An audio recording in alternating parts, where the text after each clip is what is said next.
Hello everyone, and welcome to another horrific review. Cameron and I are back as we discuss Hatchet 3, directed Hell by yeah. Adam Green. Nope. Hmm? Nope. It's not directed by Adam Green. I haven't thought it was changed the directed. notes. Nope. It's directed by B.J. McDonald. Fucking IMDb. Bastards. That's two things. I have two fucking bones of contention. But Well, I mean, it's because you're using IMDb. Everybody knows IMDb is bullshit. yeah, but they get the basics. Dude, So was it still released in 2013? Yes, it was released. Do we still follow the search and recovery team as they head into the haunted swamp? I mean, we definitely follow a lot of people. Yep, and was it still made in a budget of 1.2 million? That's debatable. Okay, right. It's still Hatchet 3 though. Yes, it is absolutely okay, right. Hatchet 3. Right. I haven't accidentally watched the wrong movie entirely, and fucking IMDb, man. It's I just need for the like I said, the intro stuff, that's all I really use it for. Mm-hmm. Like, I do not regard that website in any shape or form. No, I agree. It's just I need a blurb rather than me scratching my head trying to come up with stuff and what do you call them? Amazon or shit. Have you ever read their stuff? Oh yeah. They are dyslexic fucking crayon eaters, and God, don't even talk about Netflix. Have you ever read the intros for most of their stuff? Oh yeah, well, it's like strawberry flavored windows in their houses. Fucking pretty much. Well, it's like they're notorious too for putting shit in the wrong genre. I mean, that's a whole joke, like with the Babadook being a gay and lesbian film. What? Yeah, did you not know that?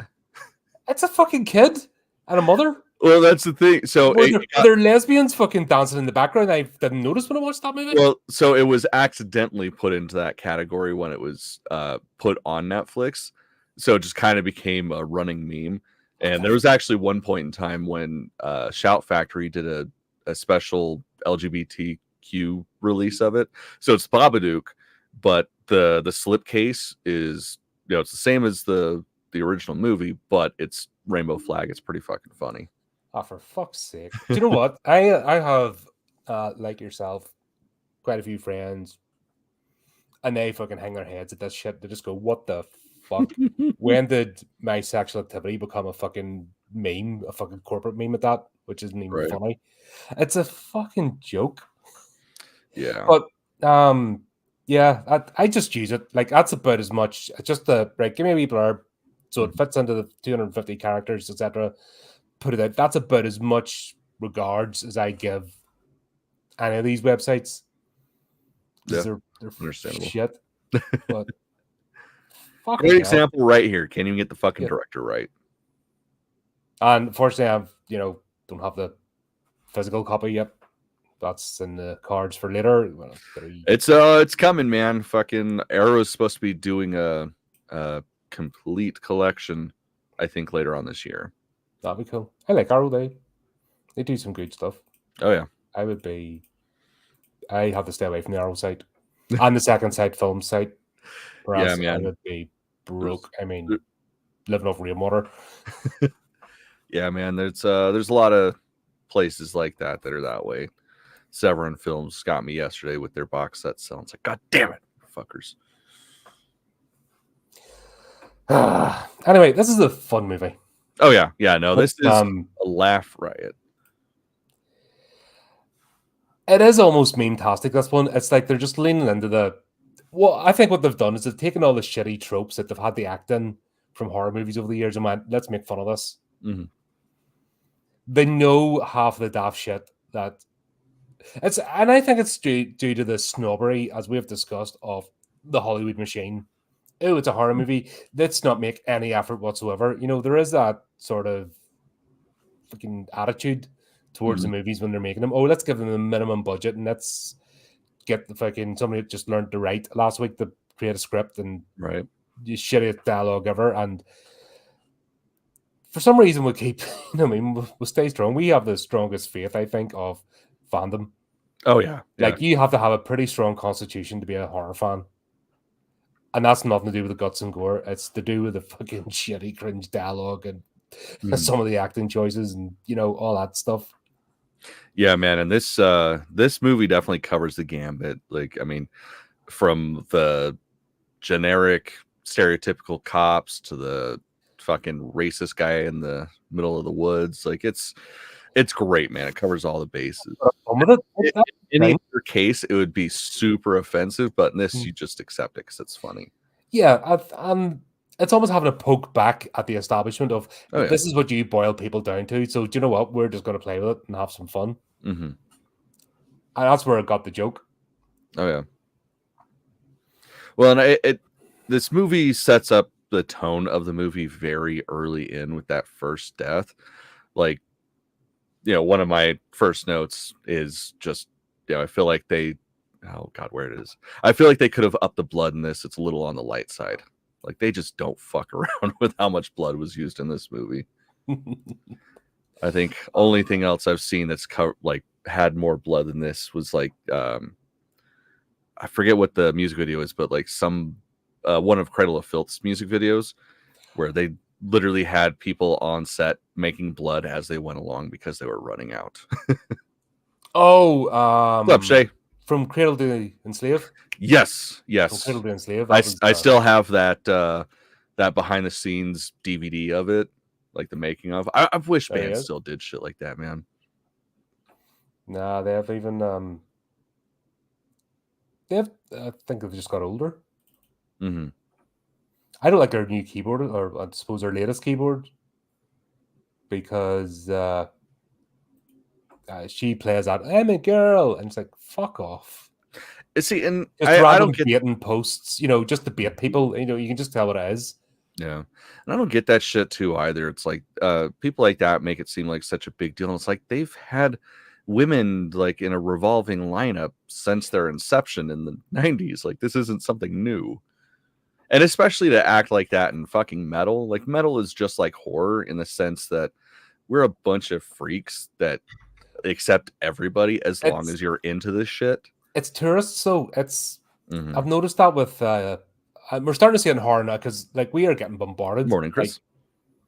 We are getting bombarded at the moment because Hollywood is desperate. They've run out of their cash tills are run out, and they're like, we need to make money. I suppose we better make a bunch of horror movies, and that's why we're just getting like it's nonstop.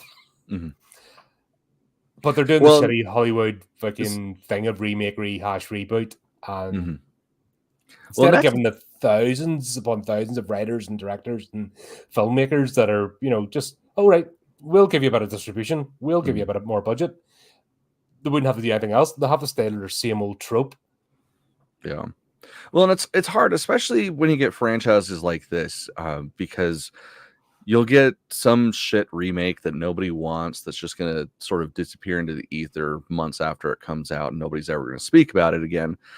But you get something like this that has a solid fan base. It has a solid story. It's got like everybody involved in this. They're not doing it for the money. They're doing it for the love of the game. And I think we've said this. Well, specifically with this franchise, like each movie, the budget and the shoot time, it shrinks significantly. Like usually you're supposed to make more money as shit goes on. And with these guys, it's like the last movie, the next one, Victor Crowley, it was made on a shoestring budget in like 11 days. It's fucking insane. And yet it still manages to be better. Yeah, way better. $100 million fucking like teams of writers and teams of fucking producers and the best is the best directors, and you're still good. Like, this is still beautiful. Like, the camera works back. I thought there was something about iffy about the last one with the camera work. The camera works back in this one to the way I remember from the first one. So you're seeing that same camera work again. I'm like, oh, right, we're back. And just even the initial scene, Marybeth blasting Victor Crowley, and yeah, she is just covered, you know what I mean, absolutely splattered. And then just straight away, you straight back up again. Like, she's barely even had her emotional scene. He's just like, yeah, shrugs it off. Like, okay, he's relentless. Yeah, man, it's good shit. But yeah, when he gets up and attacks her again, she just poof, like right into the face. And facial fisting is a sorely underutilized thing in horror. That's for sure. Yeah, I'm just like brilliant, right on the chainsaw. Like you just, it's a bit of slapstick because you saw her starting the chainsaw and you saw it sitting there, like that's coming into play. You know, it's like the plank of wood. You just know it's coming into play with us, and that's basic. You know, that's the Billy basics of storytelling and film. You know, it doesn't do anything out of the box, which I think a lot of Hollywood has forgotten. Of, you know, okay, here's the basics of a story. This is what keeps people on board. And these guys just stick to it, and it works. Well, it's just understanding the fan base and like giving people what they want, but also making a relatively compelling story. Like there is a happy medium in that. Mm-hmm. Yeah. It was interesting the way this went. This could have went Final Destination, where they were stitching what's his face up, but thankfully it didn't. You know, when she goes to the police station, she's got like a scalp in one hand and a shotgun in the other. Like, what did she think was gonna happen? Well, I think that was the Covered in plan, was blood. turn herself in because she's like, fuck this shit. He's dead. I'm done. Yeah. She's an interesting character. This is I got her in the first one and the second one. This, I'm having a wee bit of trouble. Well, the way to look at it is, Do you know where I'm coming from? well, the thing is, like, if you think about it, the way that the movies are shot, because they are shot like it's basically one right after the period other, or 4-day period. You know, it's all as if it's in a week of real time. Yeah. Yeah. So it's like if you look at it that way, it's like she has just gone essentially 2 days without any sleep, out of any rest. She lost her entire family. Like she thinks she's done. She thinks she's had her vengeance, and now she just needs her rest. So when you look at it that way, it's the almost sign of giving up in this, you know, the first part of this film. It makes sense. It's like I'd be fucking done too. I mean, God, I stubbed my toe and that's the end of my day. Yeah, I suppose because yeah, she's just super abrasive in this one. And I was just trying to figure out where the hell it was all coming from, or what purpose it was serving, if that makes sense. Because I could have, if she had maybe went catatonic or in the shock, like we saw, but when she first arrives in, like she's, you know, almost wobbling. I would get that, but the fact that she went into super abrasive and just fuck you, you know, just straight away, the rest of the movie, I was kind of okay, right. Well, the thing is, I get that too. It's like she just had this huge life altering experience, and nobody believes her, and all she's trying to do is tell people like, look, this is what happened. You don't fucking want this shit. Stay the fuck away. Once she, especially once she realizes that she didn't kill Victor, when the sheriff's wife, ex-wife, whatever, shows up and explains what's going on, then, you know, she understands the situation. Like, she was there. She watched everybody that went in there just get massacred. So of course she's going to be pissy and be like, you guys are fucking idiots. Why are you doing this? I suppose for one. Yeah, like I said, it was just a bit where she was coming from. It was like, bloody hell, like I could understand the exhaustion not coming in. I could, you know, maybe a bit of fear, but the sort of super spikiness all the time, like she didn't soften or break for the rest of the movie. And that's where I just, like, about halfway through the movie, I was like, okay, maybe she can drop her guard a bit or break or have that emotional outburst, but it didn't, you know, change. And that's where I just kind of went, okay, right, we're just going. Yeah, because you really don't get that until the very end of the movie with the final confrontation. Yeah, true. It was a very, very last bit where, and that's where I appreciated her, if I'm honest, because we got that, you know, of, oh god, I'm involved in this sort of thing. But yeah, and the jail, it's a very strange setup. Do they not have interview rooms, or like, well, okay, just stick them in a box with everyone else around, and they have like everyone else could have joined in the conversation. Like, I'm surprised they weren't shouting from the other cells and getting involved. It was a bit odd. See, that is understandable just in the sense that it is during Mardi Gras. Like that I've been in New Orleans, and even not during Mardi Gras, like going to the French Quarter, it's fucking chaos and people are getting arrested left and right. So I can only imagine just the sheer volume of people that are already there, during like the rowdiest time of the year there. So it's like there's certain things, it's like if you've been there, you can kind of justify that. Because yeah, it's fucking chaos down there. Just the way she's got her nice like own cell, like entire own Yeah, cell. yeah, Everyone else that's is the crammed in surprising 3-4 deep, and they're just and it's like, yeah, you. I think of, do you know Ghost Rider?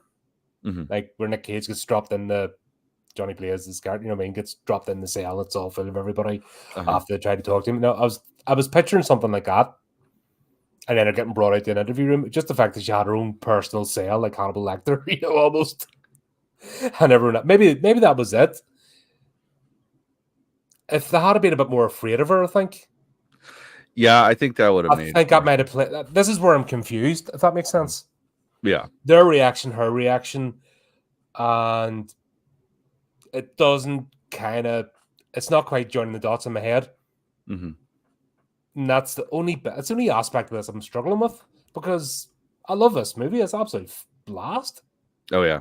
I haven't had this much fun with like a slasher in a while, because most of them are just generic and like you're just sort of sleeping your way through it.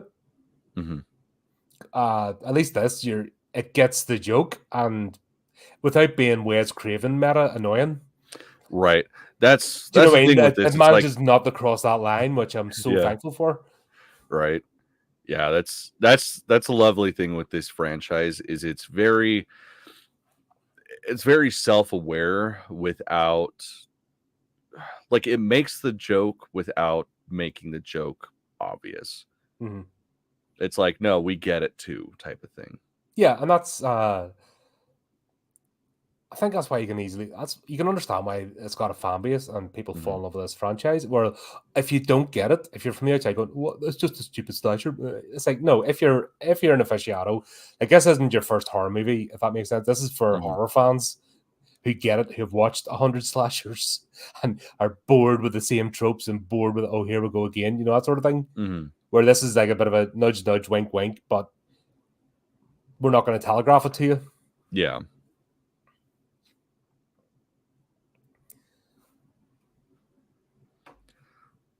Chris, I would just say, because he's like, I mean, it's just like most of the shit that he's done, on top of being the main heavy in the movie, he's also the stunt coordinator.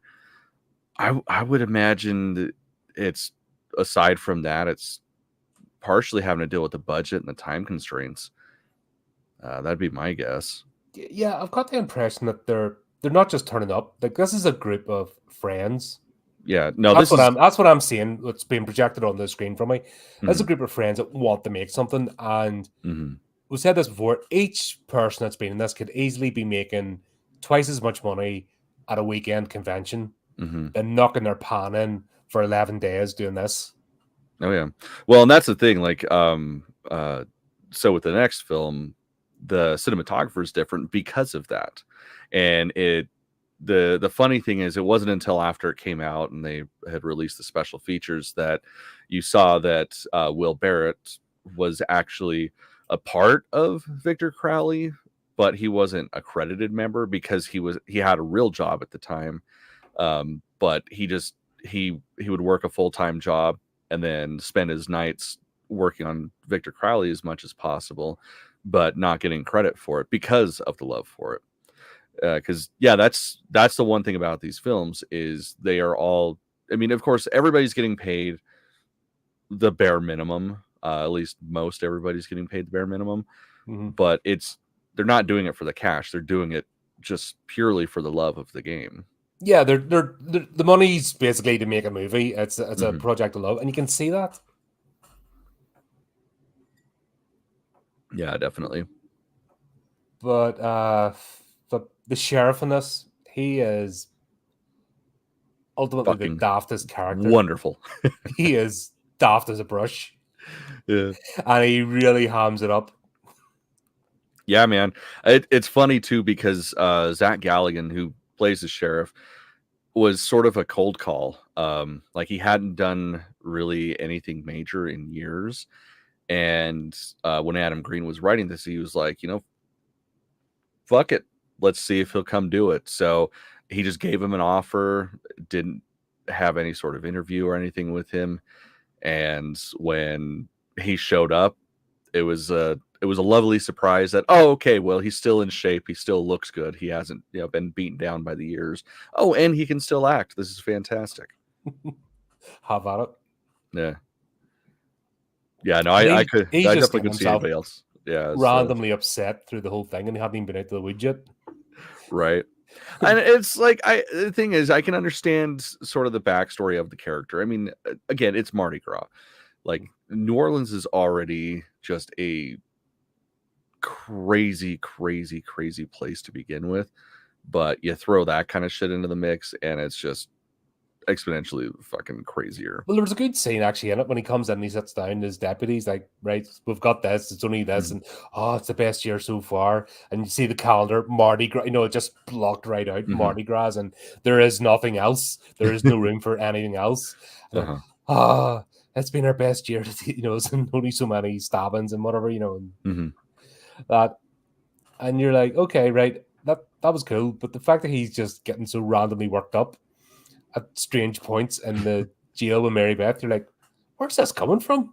Yeah, it's almost like it makes you wonder if there's any sort of familial issues with that, because of course she does come from an older family from the area, so it's like I wonder if he does too, and there's just sort of like that generational beef between them. Yeah, but don't really get any of that sort of payoff. But at the end, they all decide, right, we're going to have to go and have a look here. And then that's where shit hits the fan, bodies everywhere. Oh, yeah. Yep, and one of the best aspects of that, the balls hanging from the tree. Oh, it kills me every fucking time. Like, I can't even tell you how many times I've watched this movie. Like, at least a dozen. And every fucking time, it still makes me almost shoot my drink out. There are balls on a tree. Balls don't belong on trees. We need to get out of here, or our balls will also be on the tree. Yeah. And then the best part after that is when Derek Mears' character walks up and just goes, bink. Bink. Yeah, that was a bit of a oh god, no. So good. If you're a bloke, you just kind of no. I felt that. Because all it takes is a flick in the wrong place, and you are dying. Oh yeah, absolutely. They're a pesky piece of the anatomy. Yeah, 100%. Ah, God. And of course, I just smiled when Perry Chen appears. He's Andrew this time. Yeah, so I mean that's the thing with this franchise. Now that we're on the final installment of the initial trilogy.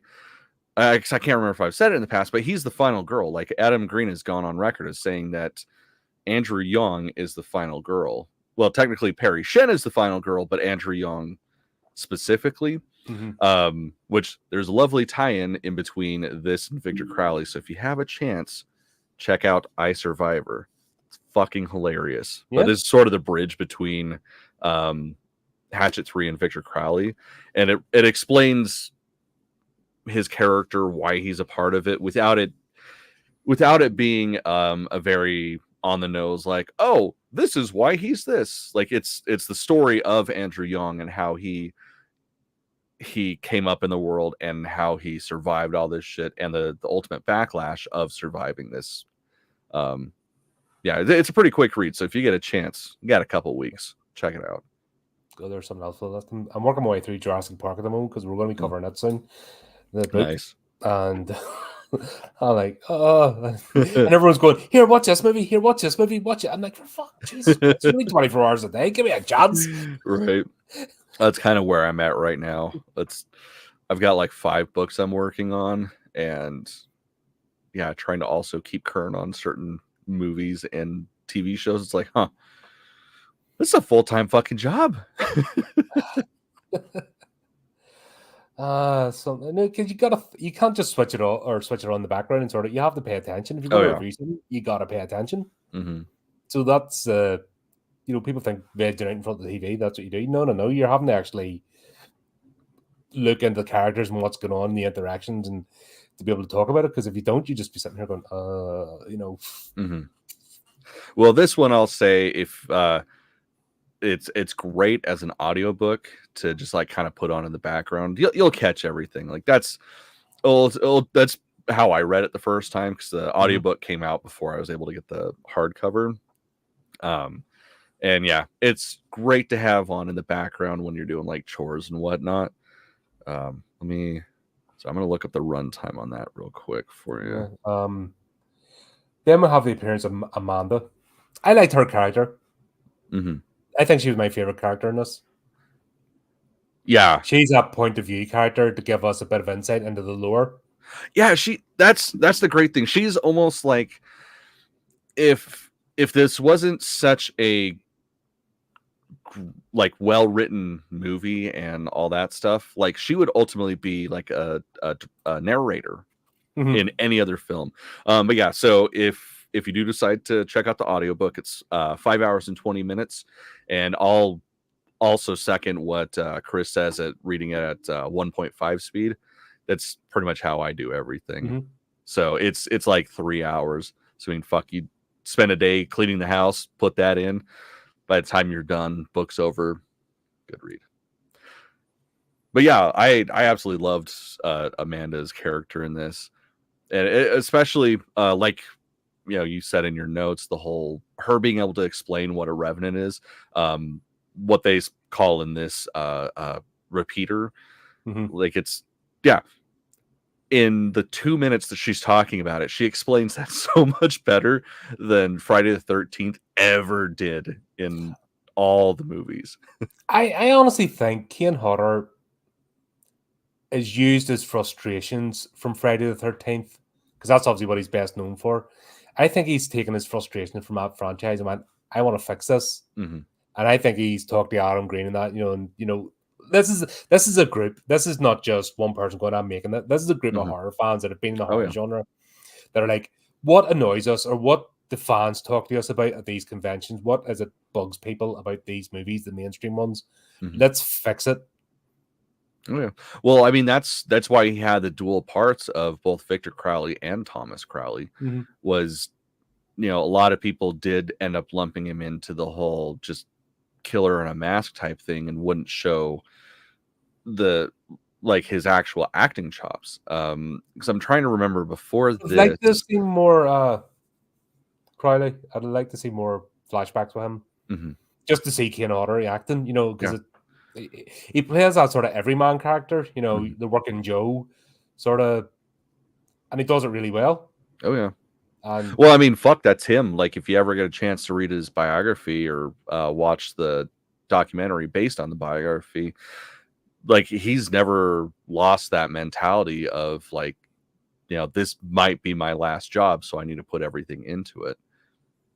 And that's refreshing. You see these entitled children who prance in front of the screen right now and think that they are owed your allegiance. Yeah. And it's off-putting where you've got people that guess I think we've said this before, this is a loss of a generation. Like, we're seeing the last of a generation here, like when we saw Christopher Lee and Peter Cushing and that sort of era. This is the 80s era attitude of acting. And that's low budget and not the mainstream Hollywood stars, but the actual jobbing actors who rely on this. Yeah. Well, that's the thing. Like, that's the sign of a true artist, is somebody that it doesn't matter if they're making $1 million or $1.50 and a cheese sandwich. Like, they're going to give it their all with each role because that might be the last thing they do. And that's always appreciated. Now, like I said, it'll be a shame. Like 20 years time, these guys will start going like they're. Yeah, that's what we're gonna say. At least 20 years. Yeah, he's got to make it into his 90s. God damn it. Has to. Like Yeah. I still need to have him sign my Candid Farts VHS, so he's not allowed to check out until that happens. Sounds great.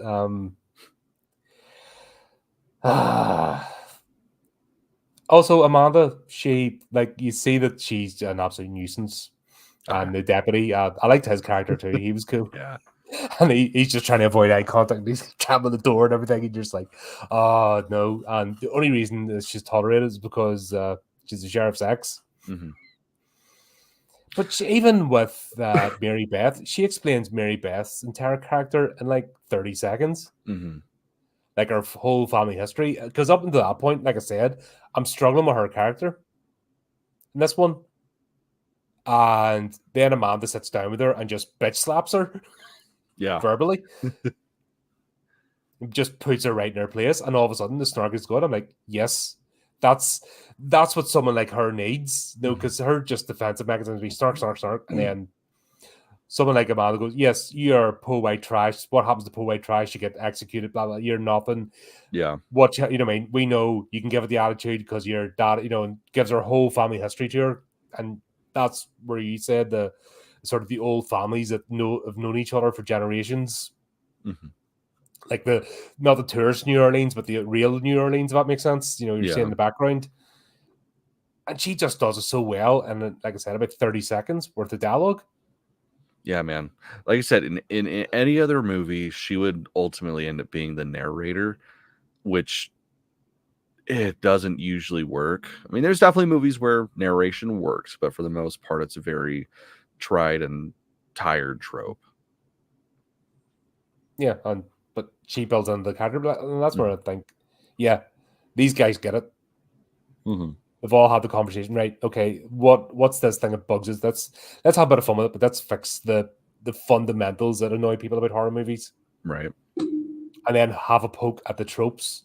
So by getting the story right, because this is a good story, it's a linear story, and it's still guesswork as to what Victor Crowley is, but still we'll have a sense of it, why he can't get closure, and he's born of rage and injustice and just aggravation. So they're trying to find out how to close the door, but it doesn't mean they're going to get it right. Yeah. It's still guesswork, and I'm on board for the story. I'm like, could it be this or could it not? Let's go find out, and you follow the plot along. Yeah. But then we'll have at the same time, we'll have all the law enforcement that basically shut a brick and like, we did, everybody. Yeah, I love just the waves of people that show up, and like the one that always gets me is when the paramedics show up, and you get the ambulance boat, like which is a room. I love the way that camera pad's like so much bigger than it should be. Plus, that's not even a thing. It's not even and it's not even bobbing or anything. It's just you just know the camera panned into a room. Mm-hmm. Oh yeah, well, so that was actually shot in the Aeroscope offices. That as well as Sid Haig's home. Like those were shot where they do all their editing and stuff. It's pretty funny. Do you know what? It's like you immediately believe it. Yeah. I just caught it. I'm like, nah, oh well. And then you realize the budget and everything. I was like, do what they can. Yeah, they're not going to film this in a boat. Actual boat. It'll be bobbing and all sorts, and the camera will be terrible. Oh yeah. So you suspend disbelief, but that's the thing, because they're making an effort with everything else. Little blips like that, you suspend disbelief and you just go with it. Oh yeah. Well, there's moments like that in the next one where I really can't wait to get into it, because it was like 2 or 3 viewings in before I had listened to a commentary on it and had things pointed out that I never fucking caught, and now it's just glaringly obvious after hearing that. And it's so funny because yeah, it's just like they make you buy into the the belief of the film. And here's the thing, we actually get a sense of a proper team. This is a proper effort to take it. No way, normally it's a bit of a joke. Like the last one was a bunch of rednecks just going out and they didn't even bring a bottle of water with them. You know, hey ho, this is $500. This will be easy, and they deserve to get wiped out. This is a concerted effort. This is what it looks like if law enforcement appears en masse with intention. And it sort of shows as well that the power of Victor Crowley. Yeah. Which you never get a sense of. And like Friday the 13th or any of the movies, you know, you don't get any sense of that. Where this, you're getting a, oh shit, this is not something to mess with. If he's coming after you, you've really no chance. Yeah. Well, yeah, especially once we do end up getting the sheriff's department in and get Snyderman's character. Like, he knows the mythology. He understands what's going on. It's not like a traditional slasher where, or even like a zombie movie or any sort of monster movie where, like, it's in that universe, that type of monster isn't established, so nobody knows what's going on. Like, he is the voice of reason. He's the one that's a local. He understands the story and he believes the story. Yeah, because it's just been told over generation. Well, by 2 generations, say.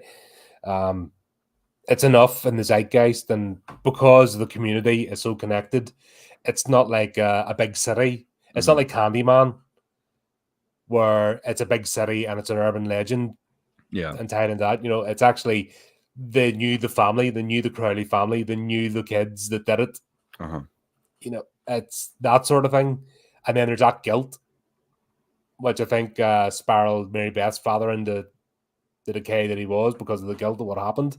Oh yeah, definitely. You know, you can see in real time and the ripples throughout the community of the events that took place. Yeah, is it? Yeah, Tyler Hawes, the SWAT chief that just turns up. Like, oh my god, what an absolute gimp. Yeah, man. It's he is so goddamn funny. Like, Derek Mears is a hilarious dude.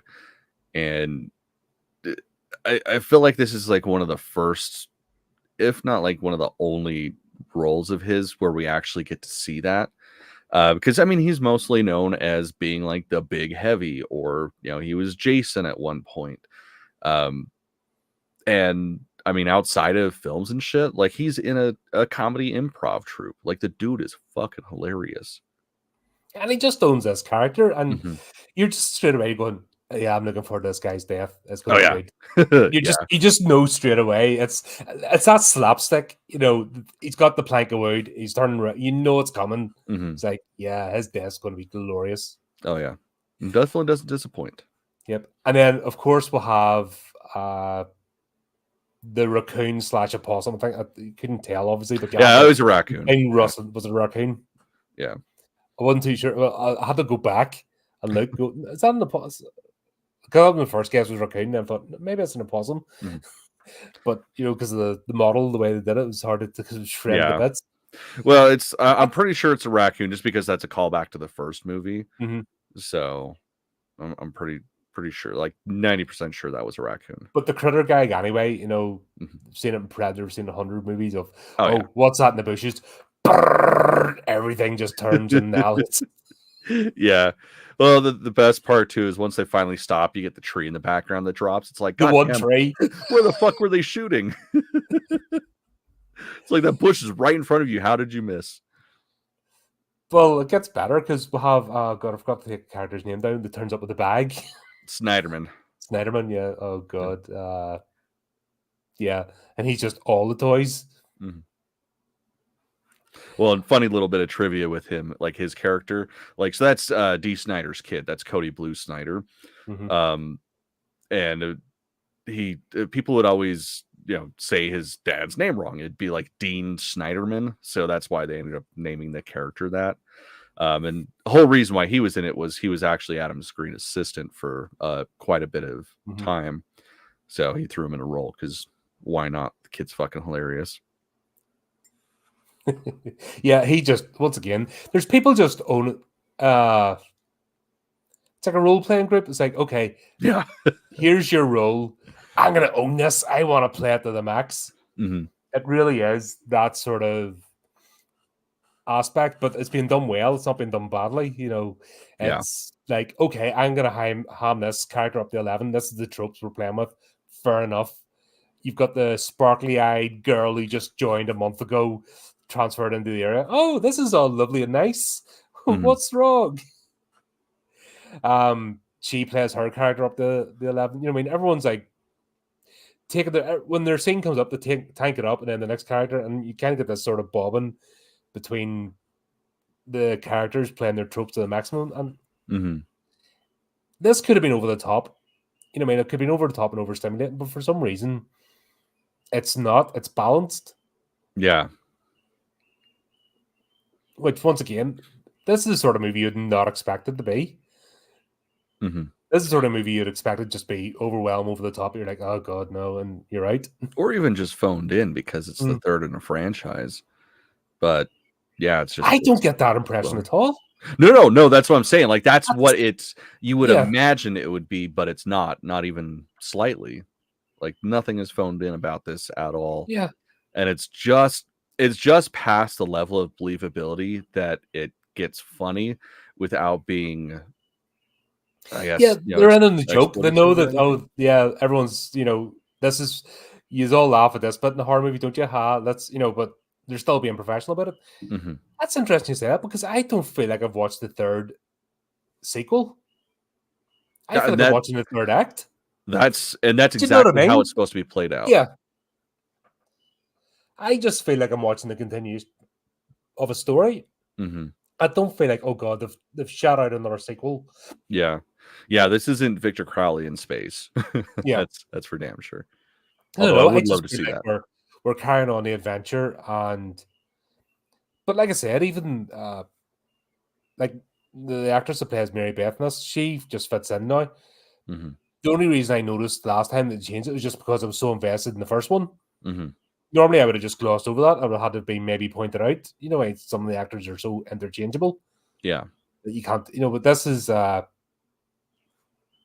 you're invested in these characters, even the ones are going to die, because you're just like, the ones that are set up to be wiped out. You're like, well, how are they going to go? Because it's not like the forgettable character in the background. Like, what have we watched? Friday the 13th, the 2013 one. Like, and they're just down the end. Okay, here's the next one. God, who was that? Daniela Panaback or whatever. She's a flipping wooden plank, and even her death, she managed to be wooden in it. Like she couldn't even act dying properly. Like she's that crap. And this though, you're invested. You're like, okay, right, he's being deliberately annoying. Okay, I know his death's going to be epic. And God, I'm thinking Hawes, yeah. Hawes' death was just brilliant. Like, and that thing, the way it did his neck. And turning the head and all stuff, and just ripping through his stomach. Yeah. And then just nonchalantly chucking the skull and spinal column out. Yeah, just fucking great. Yeah. And it just goes mental. Like, this didn't wait as long as the other two, but I don't think it needed to. No, definitely not. I mean, it's literally picking up, like as you said, it's the third act of a long form film. So yeah, it didn't need necessarily the buildup of everything. Like it could get a bunch of slaughter out from the beginning, and then tell the story, and then kind of sprinkle that in between. Yeah. Using the radio as well. So we've got our point of view characters, the storytellers, and that's Marybeth and the deputy, I forget his name, and Amanda. Yeah. They're sort of the mystery solvers, and they're sort of getting this intermittent chatter over the radio. Oh, right, it's went down, right, they're dead. And Marybeth starts freaking out, which rightly so, because it's happening all over again.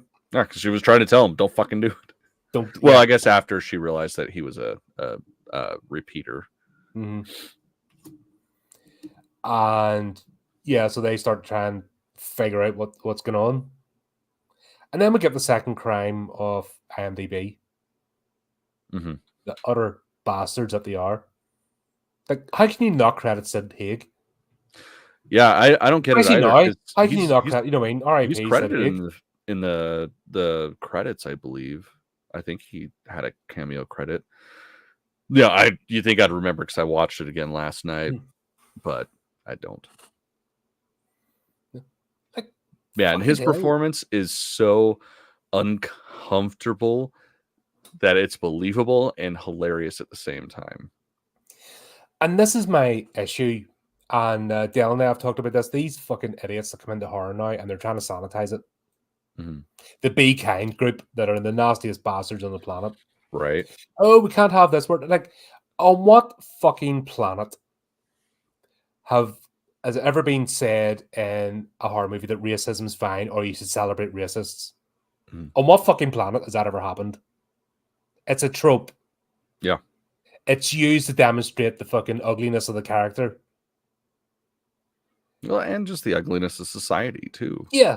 It's not meant to be, oh, this is fucking fantastic. Let's go and do it. Because, you know, every time a character like this appears, that's their fucking job, is to show you what racism looks like.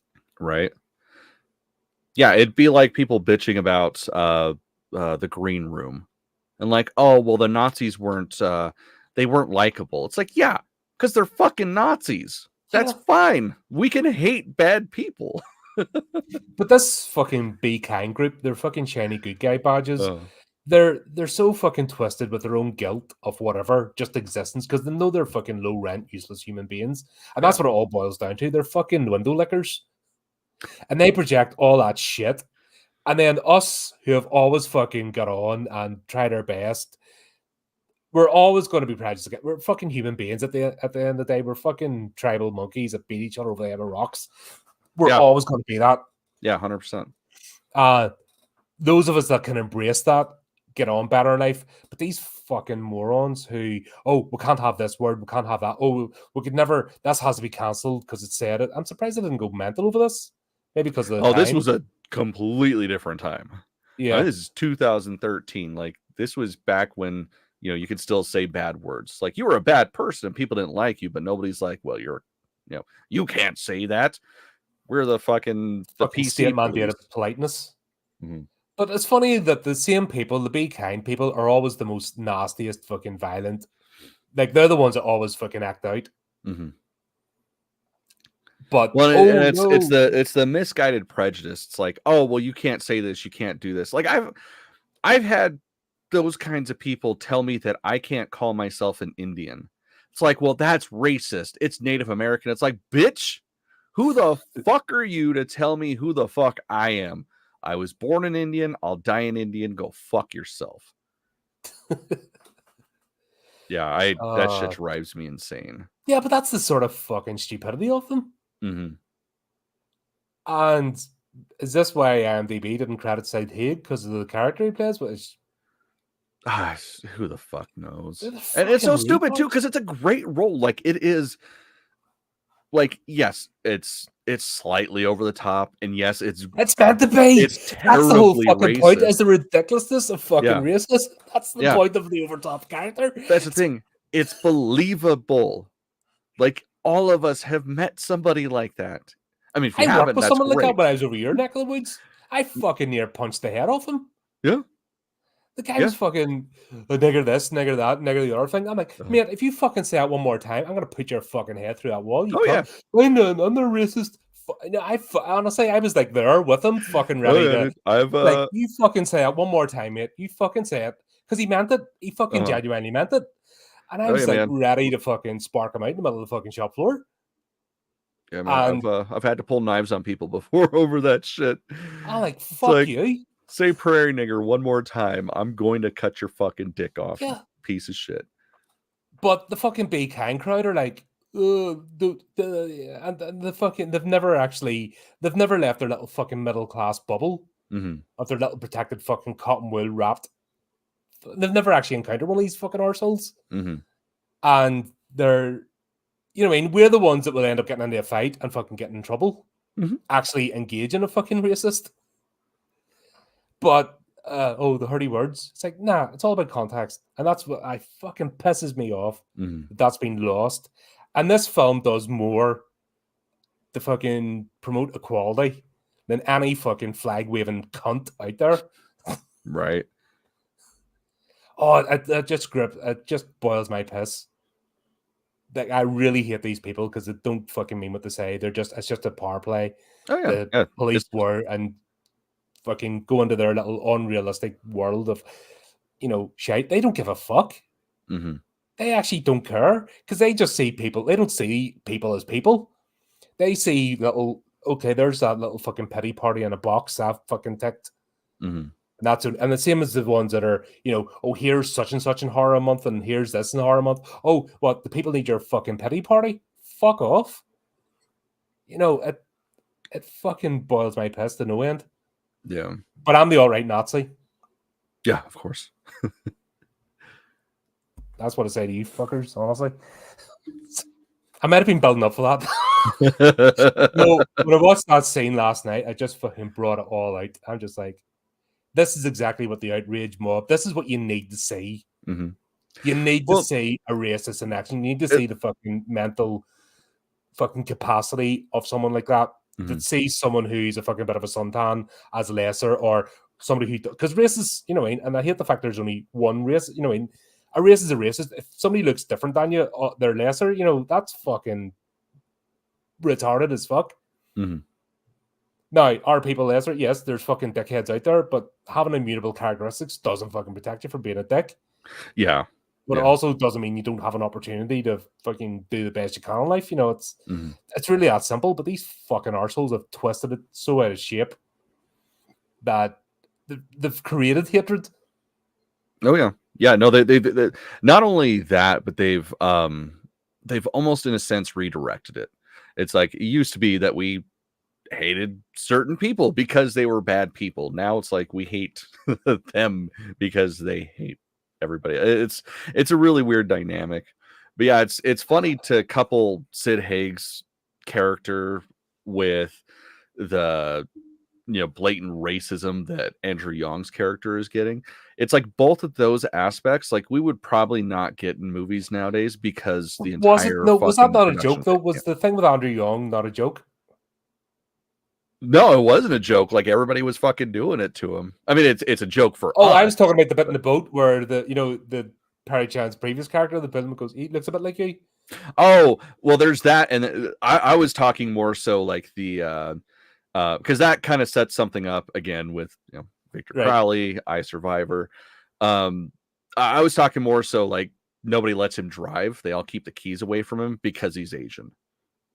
Like that's the kind of shit you couldn't do in a movie nowadays because people would come with pitchforks and yet torches. The fucking actor, in Perrine's involved, he gets the fucking joke. It's not fucking making fun of him. It's making fun of the attitude. Mm-hmm. Yeah, and that's what these fucking retards don't get. That's why these fucking movies exist. They're not going, we believe this shit. Mm-hmm. They're making fun at the fucking attitudes. Yeah. It does wind me up. What? Just a bit. I couldn't tell. No, I know. I'm not very expressionate. I get it. I'm just, stuff up her lip and all that. Yeah, man, that's how it is. Like it's a learned behavior. It's not. Well, the fucking teachers are poisoning kids' heads. Mm-hmm. It's the fucking teachers now. Like you're an oppressor, you're a victim, and they're fucking whining. We're kids. You put a bunch of kids together and they'll fucking play. Yeah, man. I mean, that's how it was for me growing up. Because like I grew up in a poorer area, and I mean, to be quite frank, I'm always of the minority because I'm a mixed race individual, specifically Indian and white, which I mean, obviously white's a dime a dozen, but like the school that I did my first 6 years in, I mean, I was extreme minority. Like I was one of the only white kids. I was also one of the only Indians.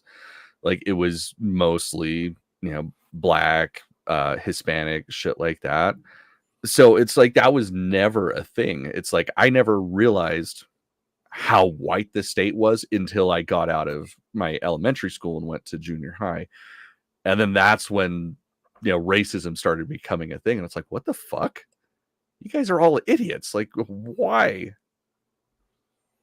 That's like we had sectarianism, so it doesn't matter. It was just a bit more.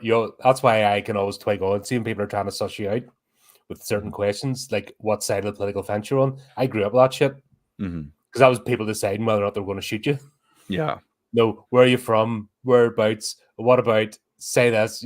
They're fucking always poking and prodding to get. It was actually through my working life when I first went to work.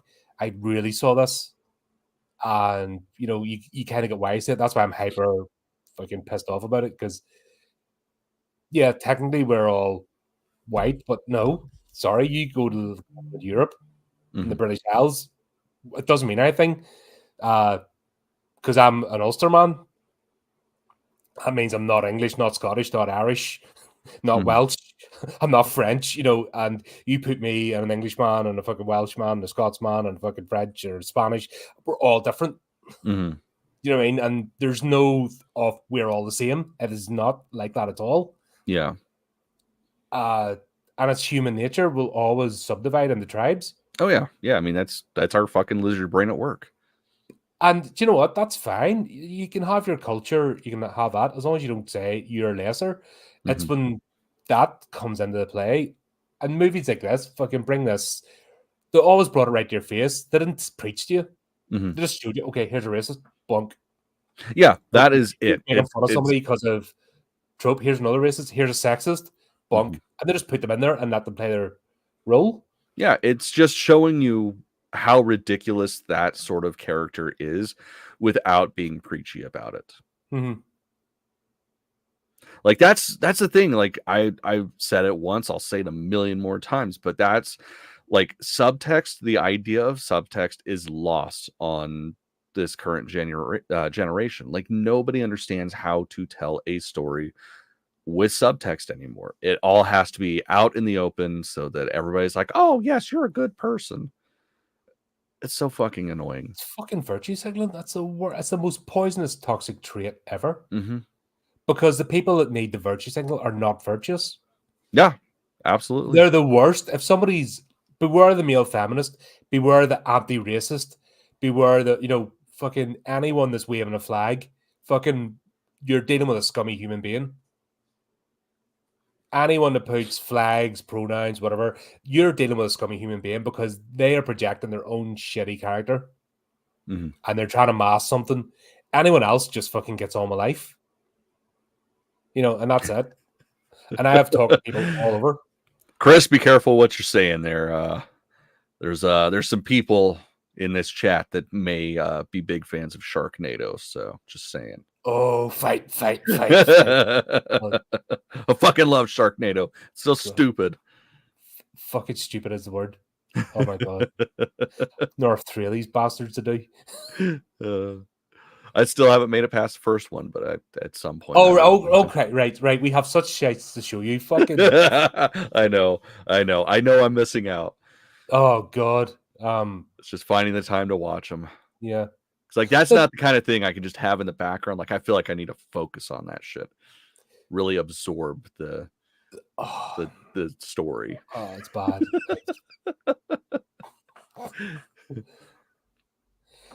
Look, I even treat Scream fans as human beings, and I know I think there's a Scream fan or two in the chat. I even treat them like they're normal people. Yeah, I know they're not, but we act like it. Like I don't go. It's okay. You're only a Scream fan. Well, actually, I do.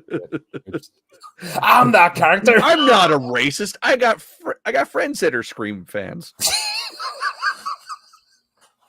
Oh fuck! How many times have you heard that shit? Dude, I have had to call out my own family for shit like that. Like I had a cousin once, like he got kicked off of coaching Little League because somebody thought he was racist. And he's like, I'm not, how can I be racist? My sister's black and my cousins are Indians. And it's like, dude, you say that kind of shit that makes you sound even more racist. Like, yeah, just saying. And you gotta, I think it's that you just gotta go fuck you. If somebody goes, you're an alt-right, yeah, whatever, fuck off. Yeah, pretty much. Grow a fucking spine. Don't use your card as, I've got I'm box ticking. Look at my fucking little list. I've always said it. I'd never do that with this channel. Fuck that. I've seen that people have done it to get the clicks and likes and the indie writing scene, which is why I've kind of pulled back because it disgusted me, the behavior. It's so fucking telegraphed and so fake and contrived that I've no interest in it. And if people never watch this podcast, so be it. You know, at least it's fucking true and you're getting an honest opinion. And I'll talk to anybody, but you got to be decent. You know, that's it. Right. Immutable characteristics doesn't matter. But if you're a twat, guess what? It's not going to save you. You're going to get fucking ripped into. Ah, man. But yeah, just the whole... We've got it, but Sid Haig was just like... His character was just the fucking... You know, that is just a telegraphed stereotype. And they play with it, and the interaction between them, and Amanda basically patting him on the head because he's simpleton, you know. Yeah. And the whole point is to get the... What do you call this? What's Victor's father's name? Thomas, right? God, I can't remember that. Keep going to say Kian. I'm like, no, it's not. But yeah, Thomas's ashes, because that's the idea. Is that's what Victor's looking for, his daddy. Which, you know, fair enough. It makes sense.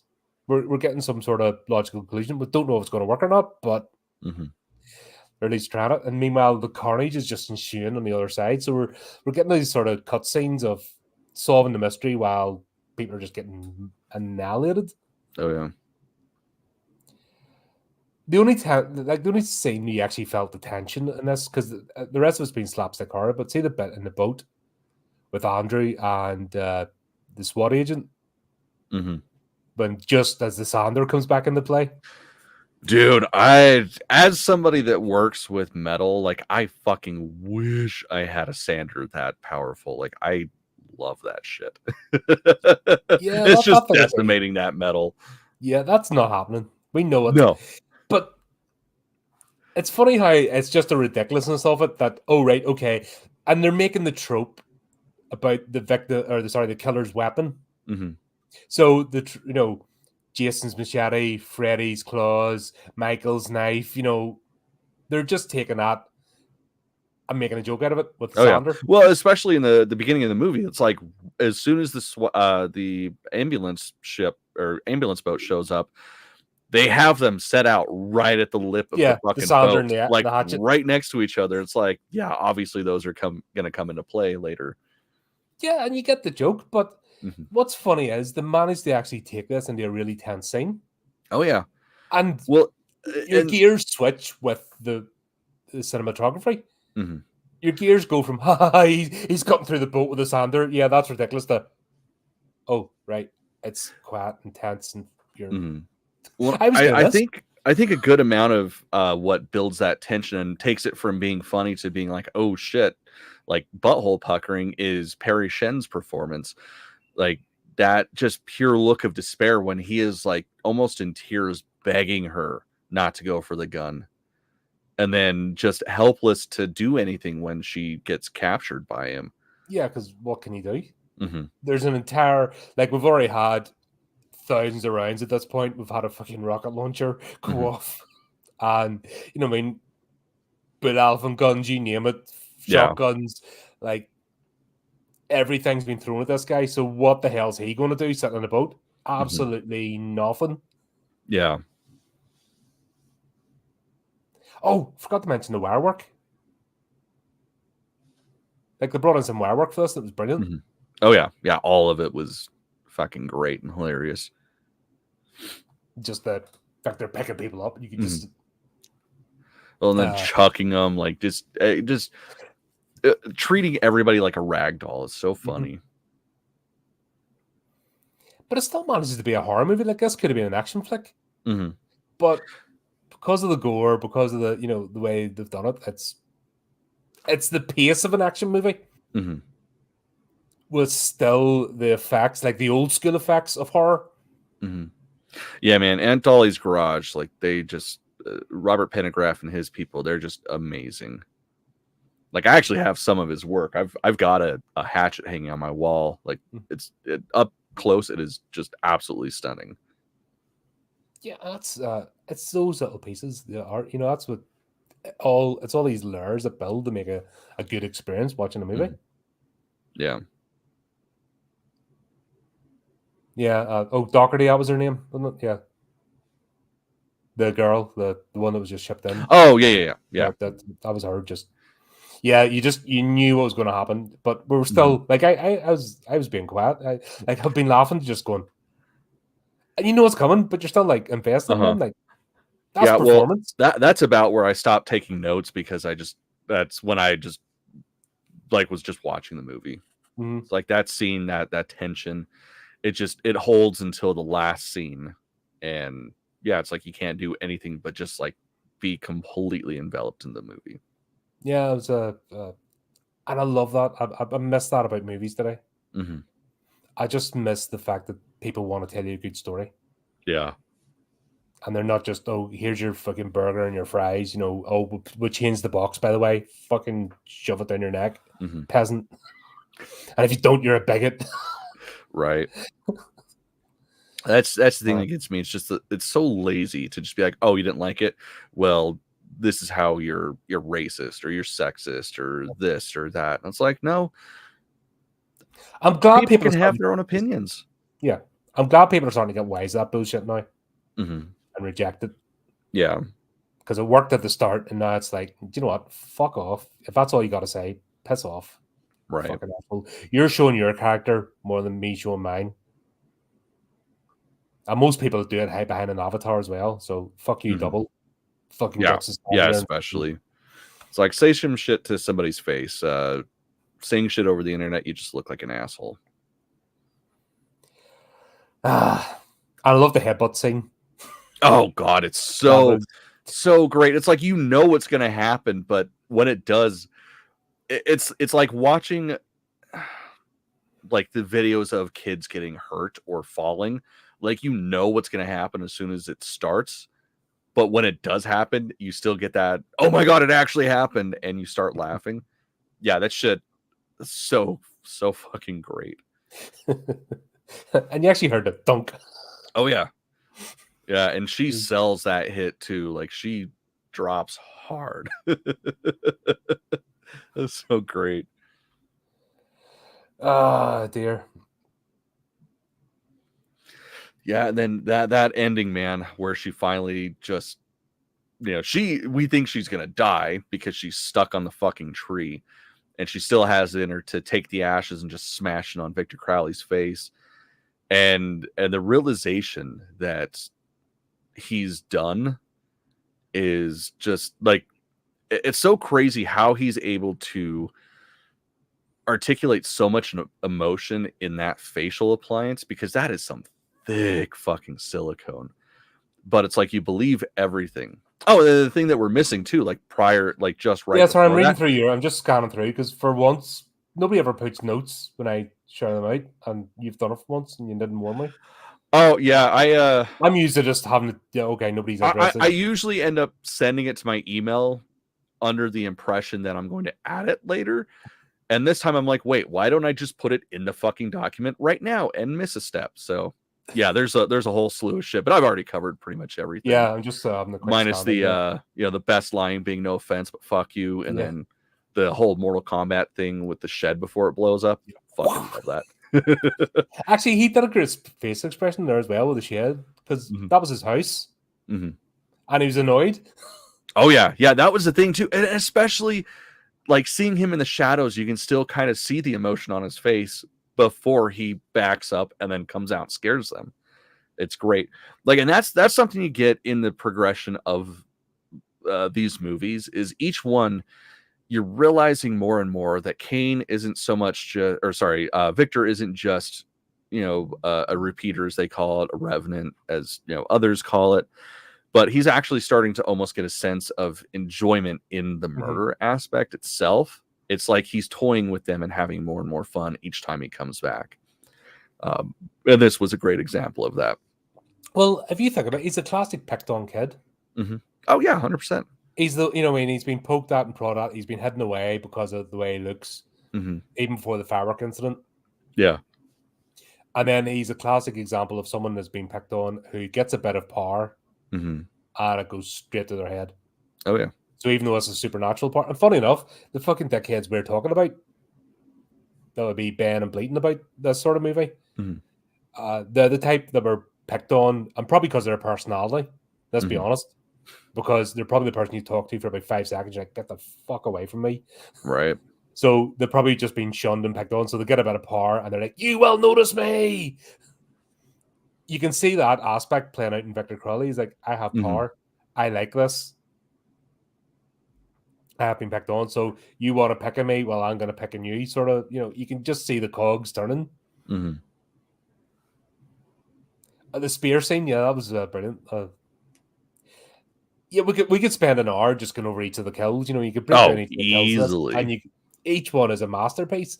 Like each one of these kills could easily be the pinnacle of an entire movie. Yeah. Do you know why every horror movie has that one kill, and that's their piece, and everything else is mediocre? Every one of these is one of those kills, so you can't really say that's the best one. That's the best because it's right. Yeah, it's like in the first two, you can kind of pick and choose. I mean, like, of course, for me, my all-time favorite in all of these is the Mrs. Permadio kill. Like, that's fucking great. The whole head ripping scene, and it's all done in camera, practically beautiful. But yeah, like this one, yeah, it's like all of them are a standout murder. So it's just it's like popcorn. It'll fill you up with no nutritional value, and that's all you want in life. Yeah, but at the same time, like I said, they put the effort into each one as if it's like the main scene of a normal horror movie. Yeah. You would get one of these if you're lucky in a normal slasher.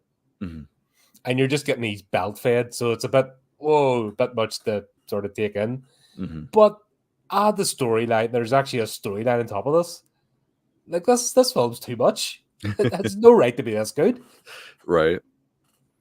Especially on the budget and the time constraint and everything else. You're just like, this movie. Yeah, I don't remember what the shooting schedule was for this, but I know like each one had significantly gone down like from the previous. Yeah, and you can just there's movies that go into post-production and reshoots and get delayed years and they come out absolute shit. Yeah. For this is just been right, let's go. Now, maybe there's an aspect of it's the third one, they've got their shit together, they know what they're doing. So maybe there's a lot of setup and stuff that they don't have to waste time on, and they've got a clear vision in their head where they're going with it. Yeah. That probably helps. But still, this could easily be a movie on 20 million, 30 million budget, and you would notice the difference. Because it's just that well done. Like, it's people have really put their heart and soul into making this. Yeah. And like I said, I miss that. I really do genuinely miss that. That was...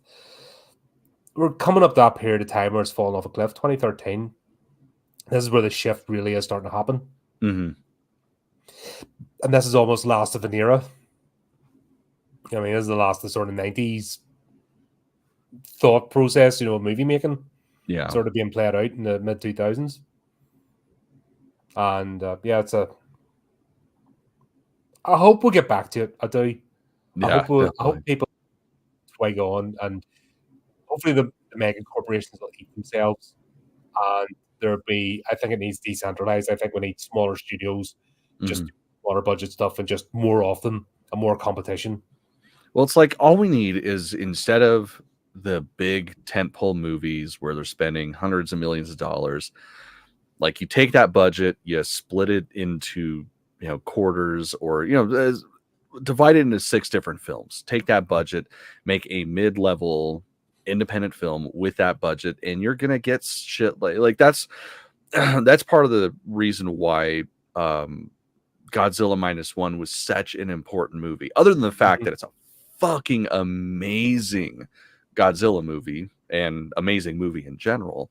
Even the characterization between the appearance of Godzilla is a compelling movie. Yeah, that's the thing. It's like, that is a mid-range movie that those aren't made anymore.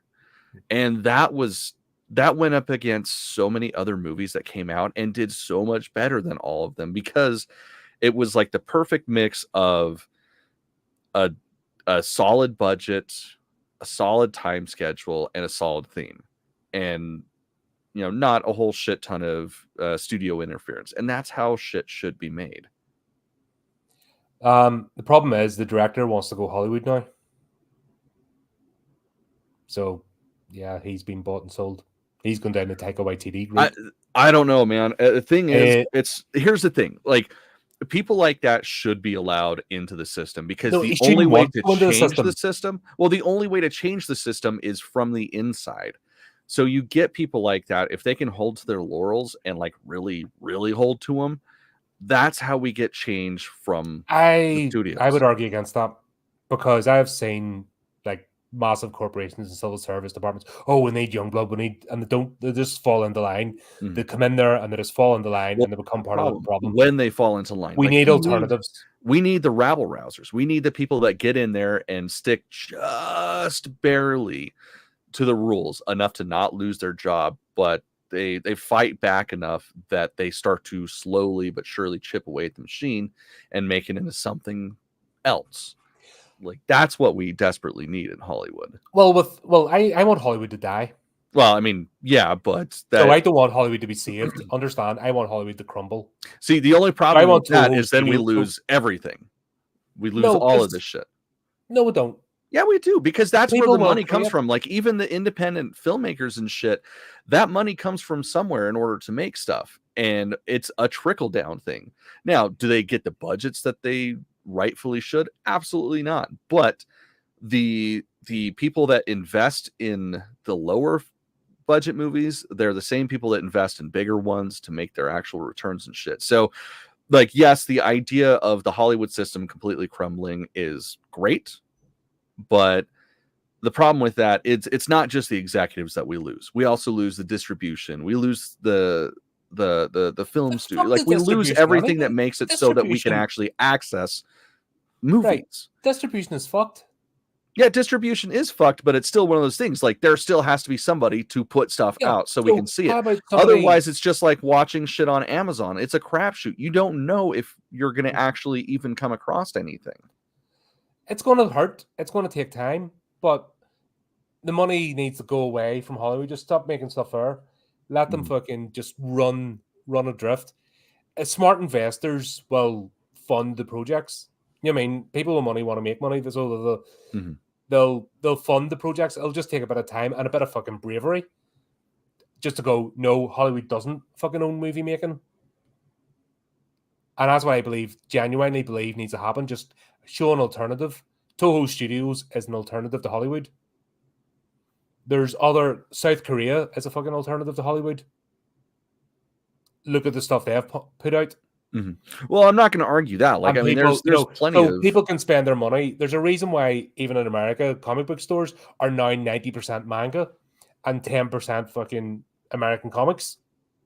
So people will vote with their wallet. That will gain traction. You just need to do it in the movies scene now. Just okay, something that isn't Hollywood. And yes, it'll be small. Will it be a growth period? Will we get fantastic? But we don't want the fucking $100 million budget movies anymore. They're fucking shit. So yeah, there's a bit of pain. But guess what? As well, especially in the horror genre, we have more fucking material we can watch in 20 lifetimes. I don't have to watch. I could go from see today. I'm not going to watch one more movie after today's date, and there will still be more than enough movies out there that I could never watch. Like, I'd have to be immortal to watch them all, and that would be my only reason to become a vampire. By the way, yeah, no, agreed. That's just so I can catch up on the fucking back catalog after a certain date, and that'll be the first fucking 1,000 years. Do you know what I mean? We don't need Hollywood pumping out new stuff. In fact, there's fucking hidden every week. I'm finding a hidden gem that I might have missed. I'm sure you are too. I mean, there's fucking stuff out there that never got caught in the net. Just, you know what I mean? Go back to that. Make the odd mid-budget movie, re-release. In fact, some of the cinemas here are starting to do it. They're re-releasing old stuff, like anniversaries and stuff. So cinema doors can stay open without the fucking current Hollywood machine. Just fucking get the distribution rights for old stuff. And then gradually shift. It's not going to be, it's all fixed tomorrow. But we cannot go with this attitude of fucking Hollywood is the be-all and end-all. Guess what? When Hollywood fucking dies, people stop investing in it. They'll start investing, looking for other things. And if somebody has that fucking bravery I want to entertain you, and here's what I have, they'll get picked up. And if they manage to fucking stay out of politics and all this current shit going on, and you have to be one side or the other bullshit, which fucking just really hurts my brain to see people get on like that, because that's not fucking life. No, there's definitely more than one side to things. Yeah, and you fucking can get on with people and disagree, and you know, I mean, you can be fucking 80% this way, and then you disagree on that 20%. Well, guess what? You don't fucking butt each other's head over the 20%. You concentrate on the fucking commonalities. Oh, guess what? Are we disagreeing on a fucking stream right now? Gasp! And we're still friends. Oh how God, crazy. our friends! Oh, how can we do it? Oh my God, fucking, you know, fucking. Yeah, that shit always gets me. It's like, even me and my wife, like, we have very, very similar tastes. We don't agree on movies all the time. There's plenty of times we get in very heated arguments over movies. That's fine. That's okay. That's part of the fun of any sort of art, is having those discussions to discuss, you know, to talk about your perspectives, like to see how somebody else sees something that you don't see that way. Like, that's the joy of society. That's the joy of art. It's and that's how new ideas spring, because when you fucking challenge ideas and that, and then you rethink, living in an echo chamber is fucking horrific. Like, I couldn't imagine it being in the fuck. It's a cult, you know. I could never join a cult. I am too fucking stubborn. I just, you know that I am the fucking square peg, and I've always been that. You know, but still, funny enough, I still managed to make friends and get on in the world. Right. Imagine that. Such a novel idea. I know. Just what, people are nuanced and have different layers. Yeah, so crazy. Oh God. There already is a, like, Steve, that came out 2018. Just FYI. And it's actually not called Hatchet 4. No, it's and if you'd done your research, you'd have known that. And little fun tidbit, if you don't know what the top secret name was, it was Arwen's Fancy Dinner. Let's see here. Someday art can negotiate the Hollywood machine, still make something great. Yeah, well, but that's, you know. Yeah, I mean, that the Lord of the Rings, that's a whole I mean, you know, go figure that. Well, of course that's a stupid name. So that's the thing, Steve, is it was supposed to be a stupid name, so nobody knew what the hell they were doing. Because, like, as soon as you start a production, you have to send everything out. So everybody hears about it, everybody knows about it.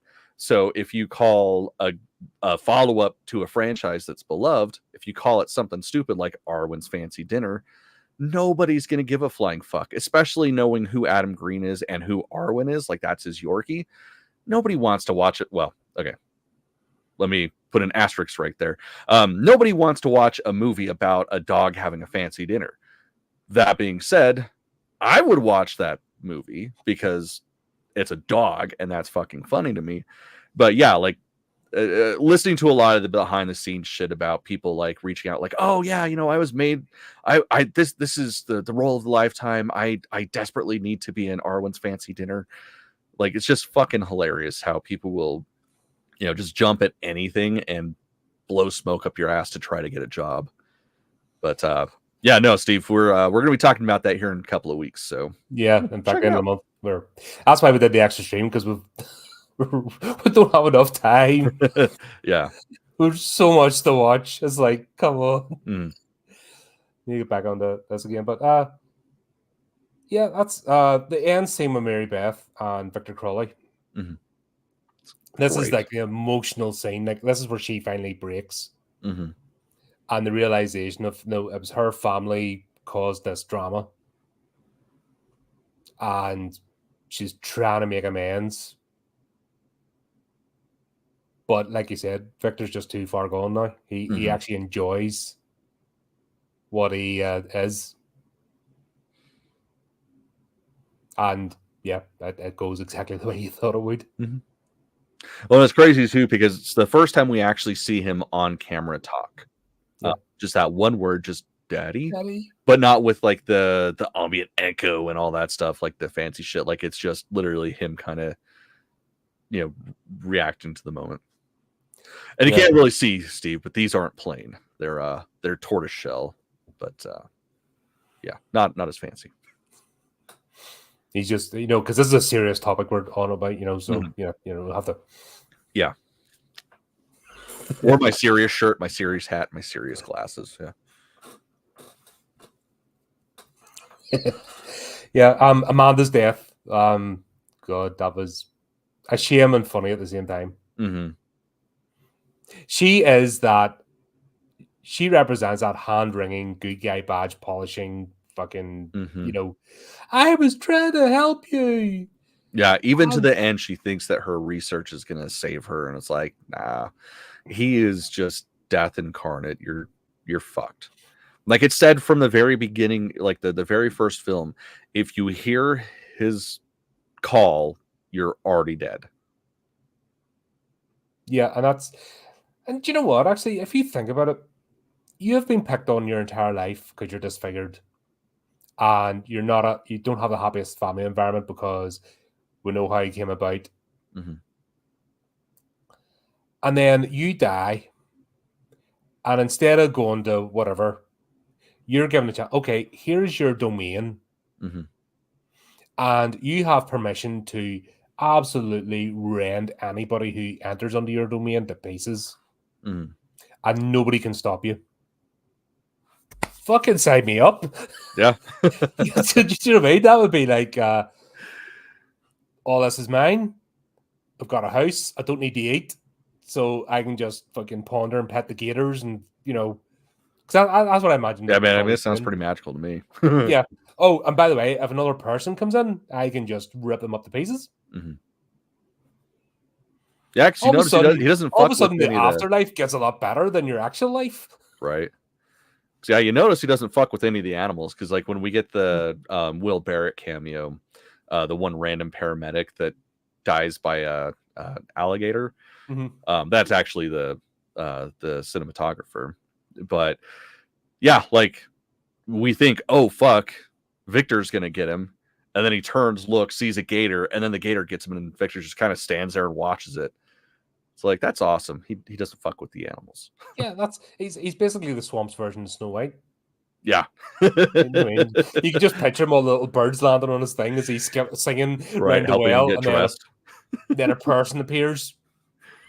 Yeah. Oh, was that Ben in the boat? Yeah. That was Ben, wasn't it? Mm-hmm. For the first movie. I thought, I'm like, holy shit, that's Ben. Oh, right, he's back. Oh, he's dead. Yep, he has died in every single movie, and this was the final real death. I'm just like, do you know what? That me and names and characters and stuff, you know how much of a scatterbrain that I just do not take in a lot of people because a lot of them are generic and replaceable. The fact that I'm invested in these characters, just that speaks more to me about how much I love this franchise and wasn't expecting to. I had no expectations. Yeah, well, and that's the thing. Like traditionally with the slasher, you don't give a fuck about the characters. Like they are literally just there to die, and that's the only thing you give a shit about. And that's fine. That's great. That's why we watch slashers. But yeah, with this, it's got that little bit of extra magic where you do actually care about the characters. And that's been my complaint about slasher. I think a lot of people's complaint about slashers is that if they just took it that next level, it would be a completely different experience. And I like the fact that of investing in the character and going, oh, and then when they do pass, like, oh shit, and you feel bad about it. And then you've got your joke, the ones that you want to die, like that when it gets teased along, that annoying character, where this doesn't waste time with that actually. So that's cool. Because you just kind of know what's all going to happen. Oh yeah. But yeah, Marybeth gets absolutely fucked up in this thing. She gets annihilated. And that's what I love as well. I'm sick and tired of the girl bosses who don't even get a bruise. Like, she has gone through the mill in this series of films. Oh, yeah. Yeah, she's had her ass handed. And that shows it to me. That shows me a more respectable strength than some shit mainstream media put out. They're wisecracking, don't get it.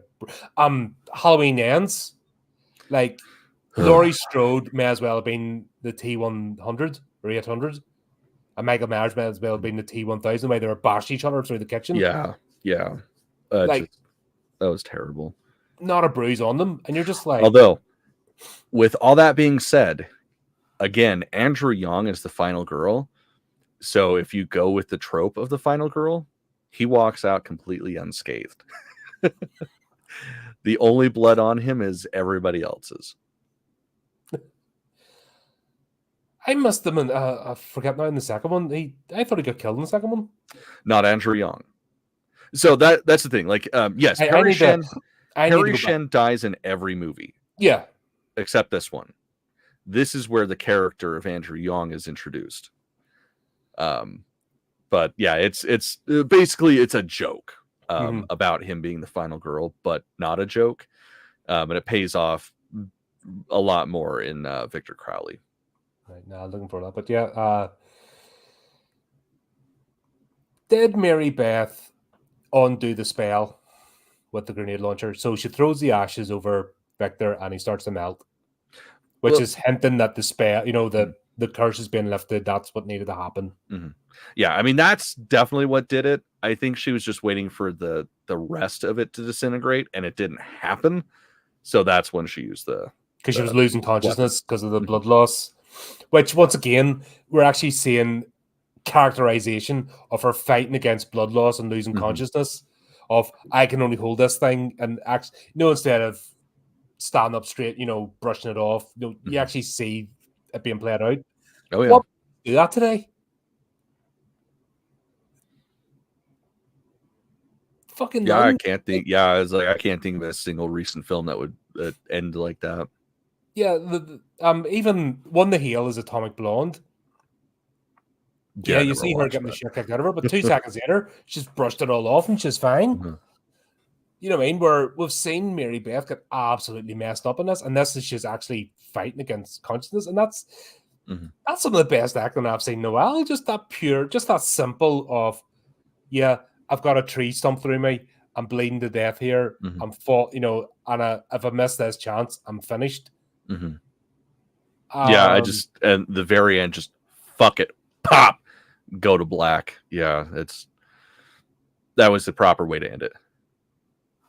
Yeah, man, I don't know what the fuck's going on with my camera lately. It is. I've cleaned the lens a bunch of times, and it's still just for some reason I'm getting that haze. Yeah, mine's ambient light here. I need to get another thing. It's ambient light from this window, even though I've got the blinds closed. It's fucking reflecting. I've tried all sorts and changing the resolution and everything. It's just can't wait the winter again. Fucking summer shit. Yeah, I need to get a new camera one of these days. I know that's my problem. I need new everything, but I always need new everything. Fair. It's like every so it's starting to get right. Need to upgrade. But yeah, like look at the night. It goes to nighttime streams when the sun goes down. But this time of day, the sun fucking just beams. Like the sun is right there, and goes directly through this window until about 7 o'clock, and then it moves around. So that's why I got blackout curtains, because I can't be bothered with the sun. Just the way it is. But sorry, Mr. Perfect, for not being up to your standards. It's like, this is how it always is for me, damn it. Yeah. It's even worse if I have my light off. Like, then it's just a gray haze. Looks like you're watching it on a grainy cable channel. But yeah, this was just so much fun. Just loved it. And yeah, a wee bit of social commentary as well. Done better than half the fucking idiots out there. Oh yeah. Yeah. I mean, half is a very understated estimate, in my opinion. I was trying to be nice, trying to be kind. Signal a bit of virtue. We have a flag. Whatever the current one is, whatever the fashionable one is this week. There you go. I think that will do us for that. That was glad you put me on to the series. It's a lot of fun. Yeah, man.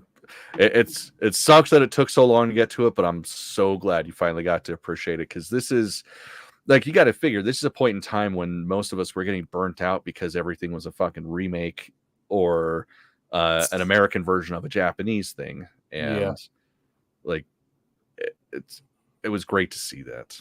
Like, but it's come at the right time, because we're getting that burnout again.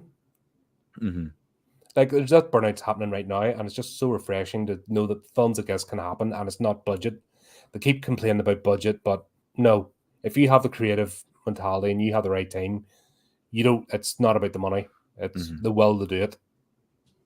And that's why I say as well, the independent filmmakers, don't use the fact of being an indie an excuse not to try your best.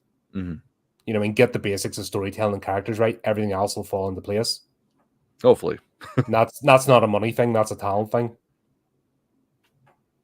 Because there's a lot of people jumping on the indie scene just thinking they can shit stuff out and they can go into the indie bandwagon and just it's like Hollywood, but the opposite side. Yeah. And I'm like, I don't appreciate that either. It's like, just tell a good story and I'm on board. Yeah. You guys are going to fucking lose your mind when you figure out which one of us does. Yeah. Dun, dun, dun. Today is not that day. Yeah. But on that happy note, just remember, folks, keep updated with the channel. Do those typey clicky things. And until next time, keep it creepy. Keep it horrific.